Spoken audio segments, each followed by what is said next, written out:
यशोमती मैया के नंदलाल।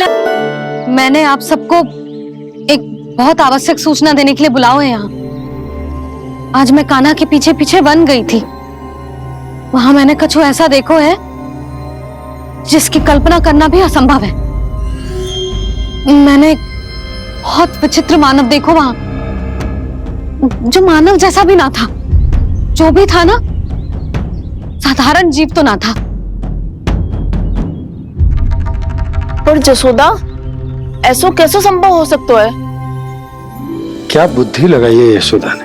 मेरे सामने एक ना चली तो अब गोपियों को अपनी योजना में सम्मिलित कर रही है। आप तो मेरा विश्वास करो मौसी, मैं सच्ची कह रही हूं। उसका तो सर भी विचित्र था।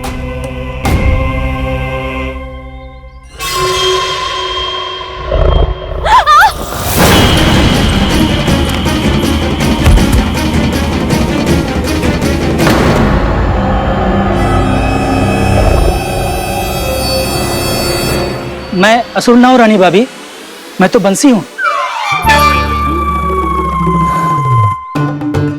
बंसी, तू यहाँ क्या कर रहा है? रानी भाभी, कान्हा ने ये पोटली और मटकी देके भेजो है ताकि आपको पता चल जाए कि उन लोगों ने भोजन कर लिया है और वो सब सुरक्षित भी है। तू उन्हें अकेला छोड़ के यहाँ आ गया है और ये भी कह रहे हो कि वो सुरक्षित है।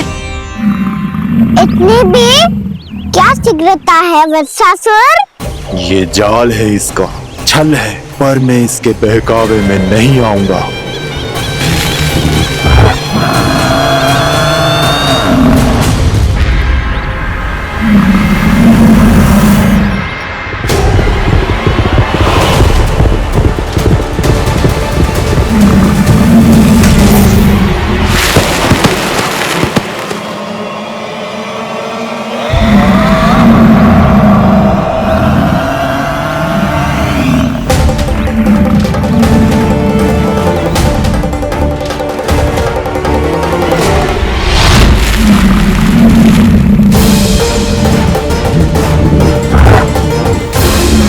कब तक बच पाएगा तू? और स्वयं बच भी गया तो इन बालकों के प्राणों की रक्षा कैसे करेगा?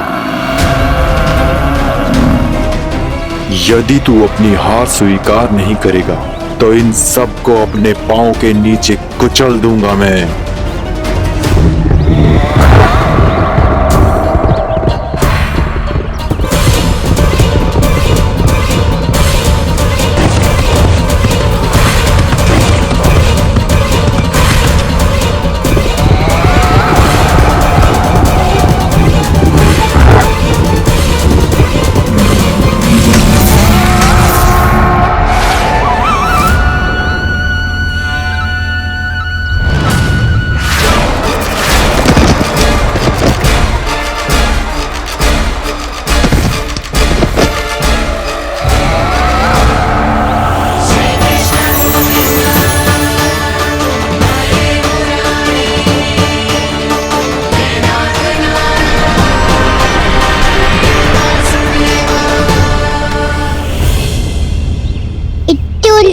क्यों प्रमिला?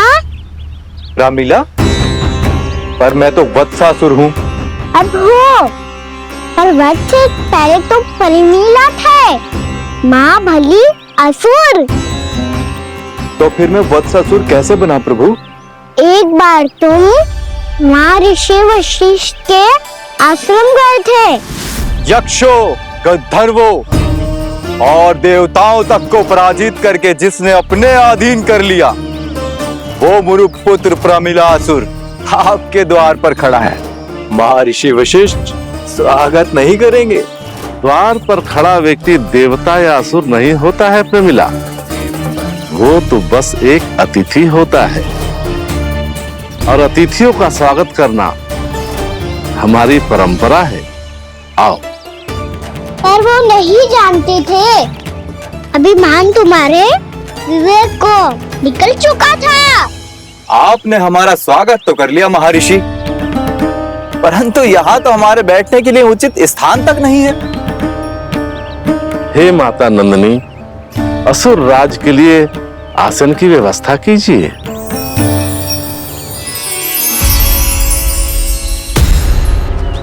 विराजिए असुरराज।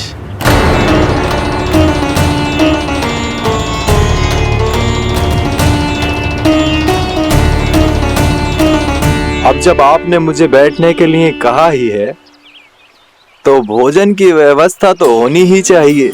अतिथि तो ईश्वर स्वरूप होते हैं प्रमिला, और उनकी इच्छा पूरी करना हमारा कर्तव्य है। हे माता नंदिनी, मेरी विनती स्वीकार करें।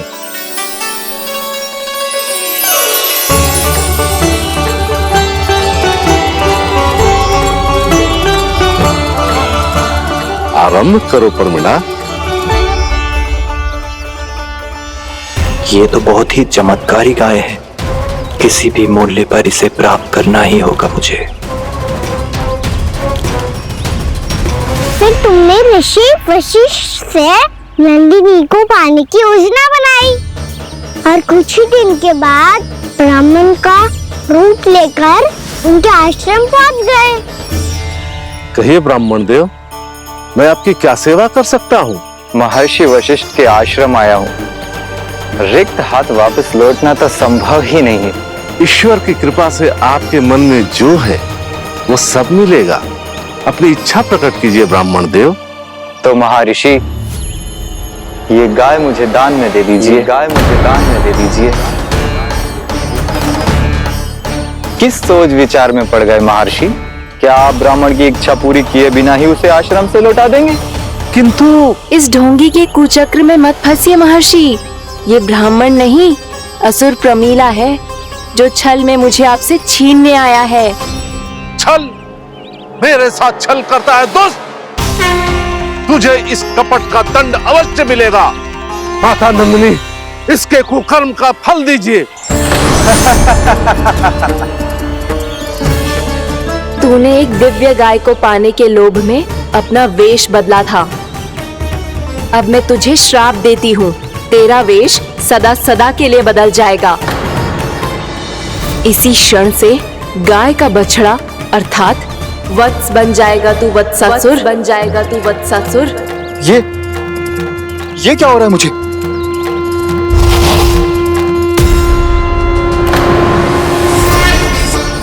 मेरा स्वरूप? हाँ। मुझे क्षमा करें मां नंदिनी, अपना श्राप वापस ले लीजिए। महर्षि, मेरी रक्षा करें। मां नंदिनी, मुझे क्षमा कर दीजिए। भूल हो जाने के बाद उसे सुधारने का एक अवसर तो सभी को मिलना चाहिए माँ। इसे क्षमा कर दीजिए माँ, इसे अपनी भूल का पश्चाताप है। आपसे अधिक और कौन जानता है महर्षि, दिया हुआ श्राप वापस नहीं लिया जा सकता। पर मैं तुम्हें वरदान देती हूँ, तुम्हें वत्सासुर के रूप में केवल द्वापर युग तक रहना होगा। उसके बाद स्वयं प्रभु श्री विष्णु के अवतार तुम्हें मुक्ति प्रदान करेंगे।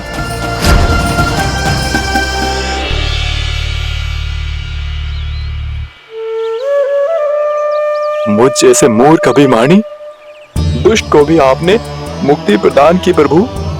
जब भी किसी को अपनी भूल का आभास होता है, वो उसी क्षण क्षमा पाने की योग्य बन जाता है। और जिसने वर्षों तक पश्चाताप भी किया हो, उसके लिए तो मुक्ति का मार्ग भी सहज खुल जाता है।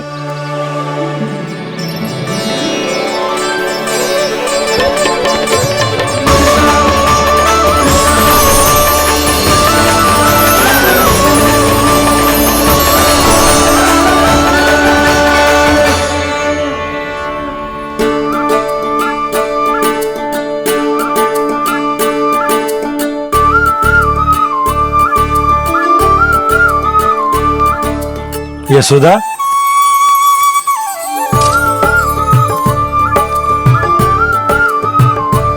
यशोदा, कुम्हार के यहाँ से दीपक ले आए हूं। हर बार की भांति इस बार भी पूरा गांव दीपों से जगमगा उठे हो। वृंदावन में जे हमारी पहली दीपावली है और जे हम बड़ी धूमधाम से मनाएंगे। रानी भाभी, तोरण के रूप में जे टांग दो दौर पे। हाँ, टांग दी।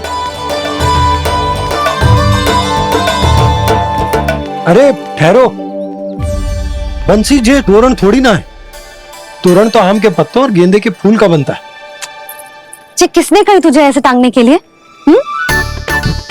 तोरण क्यों टांगते हैं पता है?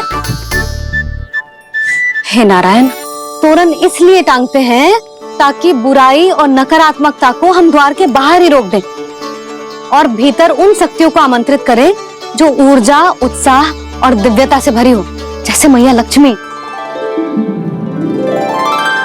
रानी भाभी, ये बात समझ में ना आई कि तोरण में केवल आम के पत्तों और गेंदे के फूलों को ही क्यों लगाया जाता है?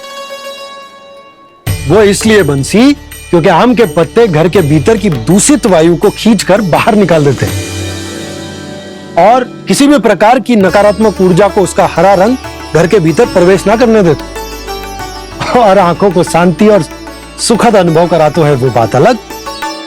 इसी प्रकार से गेंदे के फूल भी किसी भी प्रकार की नकारात्मक ऊर्जा को घर के भीतर प्रवेश ना करने देते और उनकी गंध से कीड़े मकोड़े भी घर से दूर ही रहते।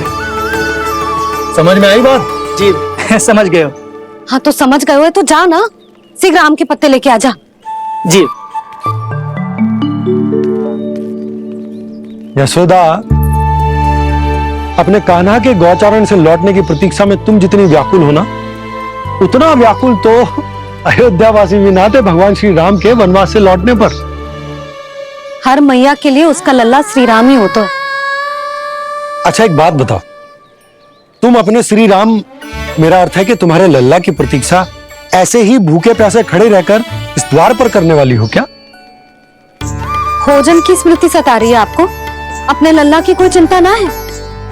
सारे बालक वन में अकेले हैं, अब तो बंसी भी यहाँ आ गए है। नारायण ही रक्षा करे उन सबकी, कहीं कोई अनहोनी ना हो जाए। इतने घने वन में कहीं कोई पशु या कोई राक्षस आ गो तो? अभी तो कह रही थी कि तुम्हारा लल्ला श्री राम है। श्री राम तो 14 बरस का वनवास काटकर सुरक्षित अपने घर लौट आए थे।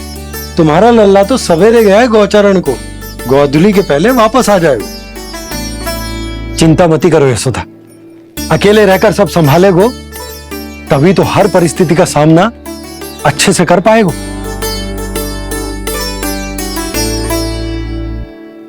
कान्हा,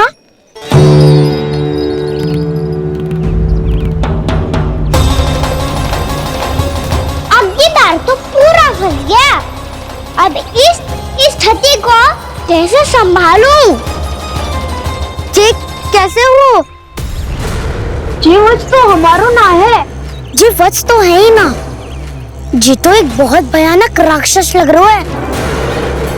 राक्षस? सच्ची बता कान्हा, जे तूने तो ना कियो? है जा कान्हा, हम घर लौट जाएंगे। अब पहरा देने की मेरी बारी है। आप जाओ और विश्राम करो। वन में आने से लेकर अब तक जो भी हुआ है सब तुम्हारी योजना का ही भाग है और अब ये भी तुमने ही किया है ना कान्हा? मुझे आप नहीं पहचानोगे तो और कौन पहचानेगा दाऊ? पर अब समझ ही गए हो तो बस देखते ही मत रहो, सहीठा भी करो। स्मरण करो क्या है मेरा सत्य। स्मरण करो। मैं कौन? बोल कान्हा, सत्य बता। तू नहीं करो अजय? इतना बड़ा वत्स, बल्कि वत्स भी नहीं, इतना बड़ा राक्षस और इतना छोटा सा कान्हा। उज्जवल अपने बड़बोलेपन में कुछ भी बोलने लगते हो तुम। भला कान्हा में इतनी शक्ति कहाँ जो इतने बड़े राक्षस की ये दशा कर पाए? तो फिर ये किसने करो जो? ये कार्य तो बस श्री नारायण ही कर सकते हैं, है ना कान्हा? इतनी क्षमता तो उन्हीं में हो सकती है, पर सिखाओ। इसके बारे में गांव में किसी को पता ना चलना चाहिए। क्यों? क्योंकि यदि हमारे माँ को पता चल गया कि यहाँ कुछ ऐसा हुआ है तो फिर कल से हम में से कोई भी यहाँ ना आ पाएगा। तो फिर गाँव में ही खेलना छुपन छुपाई। उन सबका तो केवल वन आना बंद होगा। पर मेरी मैया तो मुझे घर से बाहर निकलने ही ना देगी। नाना, हम किसी को कछु ना बोलेंगे, है ना सखाओ? हाँ।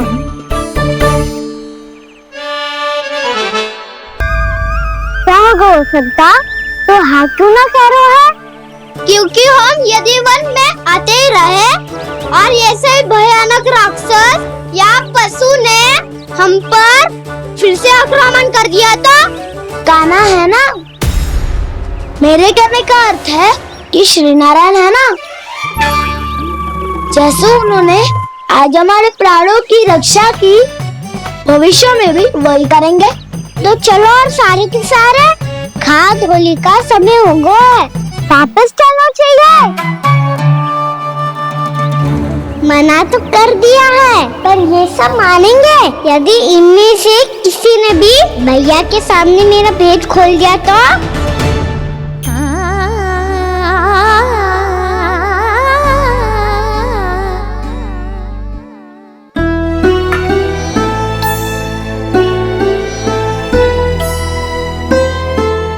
यशोदा, आओ कछु खा लो। मैं अब और प्रतीक्षा ना कर सकती, मैं जा रही हूँ। भूखी जाओगी? हाँ। और जब कान्हा पूछेगो कि मैया आपने भोजन कियो कि ना, तो क्या कहोगी? जब उसे पता चलेगो कि उसकी प्यारी मैया उसके बिना भोजन ही ना करती, तो वो स्वयं भी भोजन ना करेगो, पूरे दिन भूखा रहेगो। यही चाहती हो तुम? कान्हा के लिए भोजन कर लो, फिर मैं स्वयं लेकर चलूंगा तुम्हें कान्हा के पास।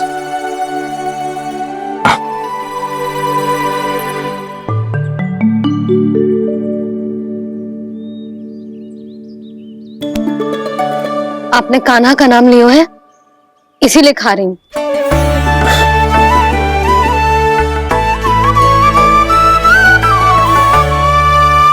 तो जे कृष्ण के नाम को। जय बात। और जे वाला यशोदा, नीलमणि के नाम का।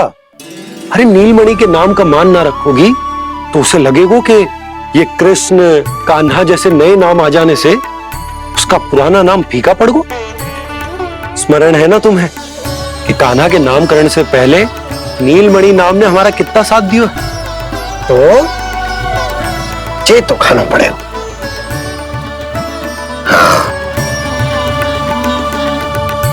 बस। और जे अपने नटखट मुरलीधर कान्हा के लिए। लल्ला का नाम ले लेके आपने पूरा भोजन करा दियो। अब चलो, ले चलो मुझे उसके पास। आपने कही थी ना? हाँ यशोदा, ये लो।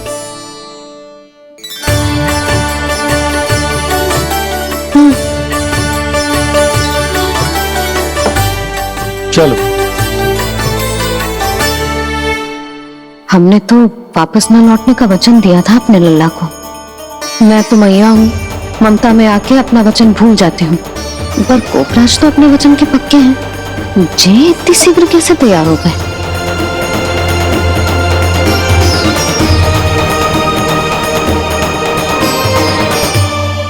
मरण है ना, आज जो हुआ है उसके बारे में कोई एक शब्द भी ना बोलेगा, समझ गए?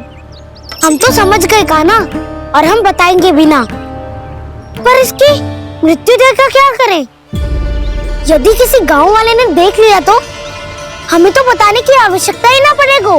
चिंता मत करो, श्री नारायण सब संभाल लेंगे। ये जहाँ से आया है वही पहुँचा देंगे इसे। दाऊ, क्या सुझाव दिया है आपने?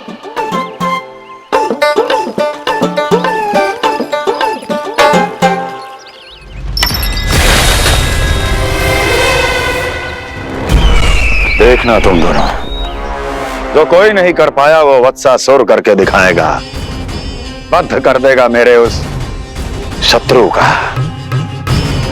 विष्णु अवतार।